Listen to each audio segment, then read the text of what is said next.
சர்க்கரை நோயாளிகள் தர்பூசணி சாப்பிடலாமா? இது வெயில் காலம், தர்பூசணி நிறைய கிடைக்குது. சர்க்கரை மக்கள் தர்பூசணி சாப்பிடலாமா? இது சாப்பிட்டா சர்க்கரை கூடுமா?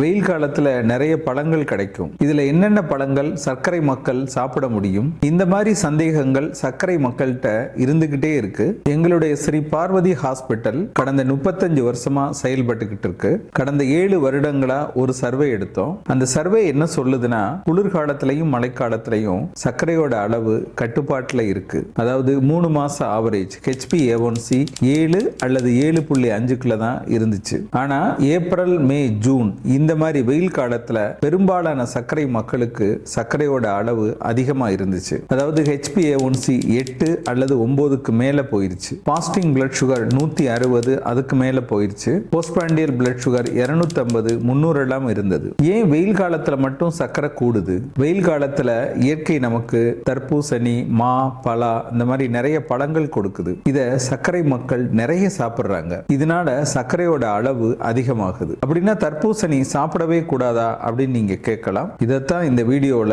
நம்ம பேச போறோம். நான் டாக்டர் மணிவண்ணன், ஸ்ரீ பார்வதி சர்க்கரை நோய் மருத்துவமனை, காரைக்குடி. சர்க்கரை மக்களுக்கு மிக முக்கியமான வீடியோக்கள்ல இதுவும் ஒண்ணு. அதனால வீடியோவை ஸ்கிப் பண்ணாம பாருங்க, சப்ஸ்கிரைப் பண்ணி பாருங்க. Facebookல பாக்குறவங்க ஃபாலோ பண்ணி பாருங்க. நம்ம சேனல்ல நிறைய பேர் கேள்வி கேட்கிறாங்க. முடிஞ்ச அளவு எல்லா கேள்விக்கும் நான் பதில் சொல்லிடுறேன். ஒரு சில கேள்விகள் ரொம்ப சிந்திக்க வைக்குது. ஒரு சிலர் நல்ல ஆக்கப்பூர்வமான கேள்வி எல்லாம் கேட்கிறாங்க. அந்த கேள்விக்கான பதிலை எல்லாரும் தெரிஞ்சுக்கணும் அப்படின்னு நினைக்கிறேன். அதனால அதுல ஒரு கேள்வியை தேர்ந்தெடுத்து பதில் சொல்லிட்டு நம்ம வீடியோக்குள்ள போவோம். எனக்கு சர்க்கரை 12 வருஷமா இருக்கு. கடந்த 4 வருஷமா காலில் ஒரு புண்ணு இருக்கு. தொடர்ச்சியா வைத்தியம் பண்ணிக்கிட்டே இருக்கிறேன். நிறைய மருந்தெல்லாம் போட்டு பார்த்துட்டேன். இந்த புண்ணு ஆறல. இந்த 4 வருஷ புண்ணை உங்க மருத்துவமனைக்கு வந்தா குணமாக்குவீங்களா? பெரும்பாலும் சர்க்கரையினால் உருவாகக்கூடிய புண்ணை 3 வகையா பிரிக்கலாம். ஒன்னு உடனடியா ஏற்படக்கூடிய புண். ஒரு வாரம் 10 நாளைக்குள்ள புண்ணு வந்துடும். ஏதாவது அடிபட்டதுனால, காயம்பட்டதுனால, இல்ல தானா கூட அது வந்திருக்கலாம். அந்த இடத்துல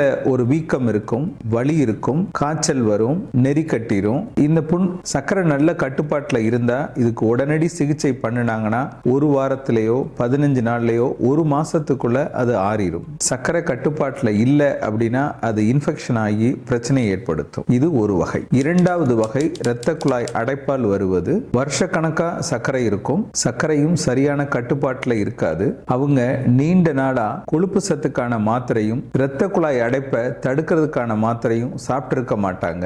இதனால அவங்க காலில் உள்ள இரத்த குழாயில அடைப்பு ஏற்படும். இந்த அடைப்புனால புண் உருவாகும். இந்த படத்துல காட்டுறேன் பாருங்க. இந்த மாதிரி புண் இருக்கும். ஒரு விரல் கருப்பாகும், அதாவது முழுசாவே அழுகி போயிடும். இந்த விரலை நீக்க வேண்டியது இருக்கும். அது அடுத்தடுத்த விரலுக்கும் பரவக்கூடிய அபாயம் இருக்கு. இந்த மாதிரி காலில் புண்ணு வந்தவங்களுக்கு காலில் ரத்த ஓட்டம் சரியா இருக்கா அப்படின்னு பரிசோதனை பண்ணி அந்த ரத்த ஓட்டத்தை இம்ப்ரூவ் பண்றதுக்கான சிகிச்சை பண்ணினாதான் விரலையும் காலையும் காப்பாற்ற முடியும். இது 2வது வகை. 3வது வகை நீங்க கேட்ட புண். நீண்ட நாளா சர்க்கரை இருக்கிறப்ப காலுடைய வடிவமே மாறிடும். இந்த படத்துல பாருங்க.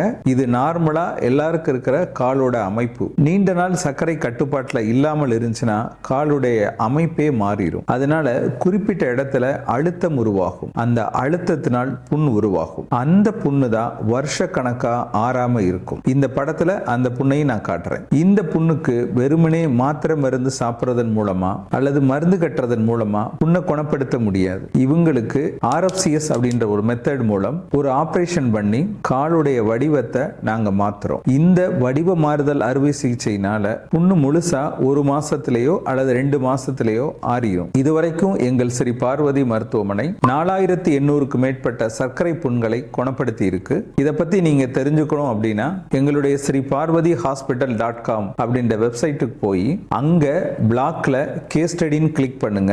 ஒவ்வொரு கேஸையும் போட்டோ ஆதாரத்தோட நாங்க போட்டிருக்கோம். நீங்களே பார்த்தே தெரிஞ்சுக்க முடியும். நம்ம சாப்பிடுற தர்பூசணி சர்க்கரை மக்களுக்கு சர்க்கரையை கூட்டுமா? அதோட கிளைசிமிக் இண்டெக்ஸ் என்ன? கிளைசிமிக் லோட் என்ன? எவ்வளவு சாப்பிடலாம்? எந்த நேரத்துல சாப்பிடலாம்? பழமா சாப்பிடலாமா? ஜூஸா சாப்பிடலாமா? அதை பற்றி விளக்கமா இந்த வீடியோல சொல்ல போறேன். நான் சொல்ற ஒவ்வொரு விஷயங்களும் மருத்துவ அறிவியலை அடிப்படையாக கொண்டது. அறிவியலுக்கு புறம்பான செய்திகளை நாங்க சொல்றது இல்ல. தர்பூசணிய ஜூஸா சாப்பிடக்கூடாது. எந்த பழங்களையுமே நம்ம ஜூஸா சாப்பிடக்கூடாது. ஒரு உதாரணத்துக்கு நம்ம ஆரஞ்சு பழம் சாப்பிடுறோம். அதுல சுகர் இருக்கு, ஃபைபர் இருக்கு. அப்ப நம்ம பழமா சாப்பிடுறப்ப ஃபைபரும் சுகரும் நம்ம வயிற்றுக்குள்ள போகும். இந்த ஃபைபர்னால வெயில்னால அந்த பழத்துல இருக்கிற சர்க்கரை மெதுவா ஜீரணமாகும். அதனால ரத்தத்துல சர்க்கரையோட அளவு கொஞ்சம் கொஞ்சமா கூடும். ஒரு உதாரணத்துக்கு 100லேருந்து 130 கூடும். ஆனா ஜூஸ் போடுறப்ப இந்த ஃபைபரை நீக்கிடுறோம், அதாவது சக்கையா வெளியேற்றிடுறோம். அடுத்து ஜூஸுக்கு ஒரு பழத்துக்கு பதிலா 2-3 பழங்கள் நம்ம பயன்படுத்துவோம். இதனால ஃபைபரும் இல்ல பழங்களும் அதிகம் அப்படின்றப்ப சர்க்கரையோட அளவு ரொம்ப ஜாஸ்தி ஆகும். அதனால எந்த பழங்களும் பழங்களா தான் நம்ம சாப்பிடணும், ஜூஸா சாப்பிடக்கூடாது. அது மாதிரி தான் தர்பூசணி. வெயில் காலத்துல வேற என்னென்ன பழங்கள் சாப்பிடலாம் அப்படின்னு உங்களுக்கு சந்தேகம் இருந்தா கமெண்ட்ல கேளுங்க, நான் பதில் சொல்றேன். ஒரு சிலர் தர்பூசணியில அதிகமா சர்க்கரை இருக்குமோ அப்படின்னு பயப்படுறாங்க. ஆனா தர்பூசணியில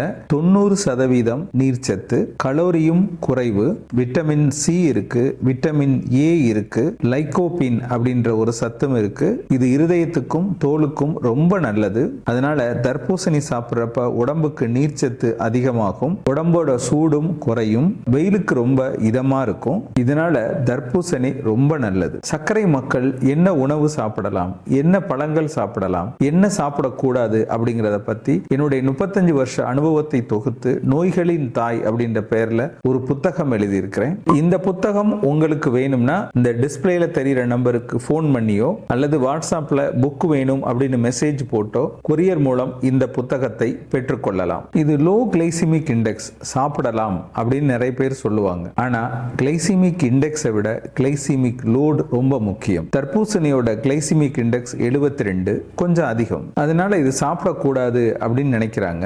ஆனா ஒரு பழத்தை வெட்டி 1-2 பீஸ் மட்டும் நீங்க சாப்பிட்டீங்கன்னா நிச்சயம் சர்க்கரை கூடாது. 5 அல்லது 6 பீஸ் சாப்பிட்டீங்கன்னா கிளைசிமிக் லோடு அதிகமாகும், சர்க்கரையோட அளவு கூடும். கிளைசிமிக் இண்டெக்ஸ் அப்படிங்கிறது எவ்வளவு சர்க்கரை கூடும், கிளைசிமிக் லோடு அப்படிங்கிறது எவ்வளவு சர்க்கரை நம்ம உடம்புக்குள்ள போகுது அப்படின்னு பார்க்கிறது. தர்பூசணியை சாப்பிட்றப்ப சின்ன சின்ன பீஸா வெட்டுங்க, அதுல 2 அல்லது 3 பீஸ் சாப்பிடுங்க. அப்படி சாப்பிட்றப்பவே உங்களுக்கு அதை சாப்பிட்ட திருப்தி கிடைச்சிரும், சர்க்கரையும் கூடாது. தர்பூசணியை எப்ப சாப்பிடக்கூடாது, வெறும் வயிற்றுல சாப்பிட வேண்டாம், உணவுக்கு முன்பு சாப்பிட வேண்டாம். இதுக்கு 2 காரணம். ஒன்னு, அதிகமா சாப்பிட்டுருவோம், வெறுவயிறா இருக்கிறப்ப சீக்கிரம் ஜீரணமாகி சர்க்கரையோட அளவும் கூடும். அதனால தர்பூசணி சாப்பிட்றப்ப காலை உணவுக்கு பின் சாப்பிடலாம், மதியம் உணவுக்கு பின் சாப்பிடலாம், இரவு உணவுக்கு பின் சாப்பிடலாம். அதனாலதான் சொல்றோம் சர்க்கரை மக்கள் வெயில் காலத்துல பழங்கள் சாப்பிடலாம், ஆனால் எவ்வளவு சாப்பிடணும் அப்படின்னு தெரிஞ்சுக்கிட்டு சாப்பிடுங்க. இந்த மாதிரி தர்பூசணி, வெள்ளரிக்காய், மோர் இதெல்லாமே வெயில் காலத்துல சர்க்கரை மக்கள் சாப்பிடலாம். சர்க்கரை மக்கள் பழங்கள் சாப்பிடலாம். என்னென்ன பழங்கள் சாப்பிடணும் அப்படின்னு தெரிஞ்சுக்கோங்க. அந்த பழங்களை அளவோடு சாப்பிடுங்க. சர்க்கரை கூடாம பார்த்துக்கோங்க. அக்கறை காட்டினால் சர்க்கரை குறையும், உடம்ப பார்த்துக்கோங்க. இந்த வீடியோ பதிவோட முதல் கமெண்ட்ல சுகர் நோயாளிகள் சாப்பிடவே கூடாத 5 பழங்கள் அப்படின்ற வீடியோவும் இருக்கு, அதையும் போய் பார்த்து தெரிஞ்சுக்கோங்க.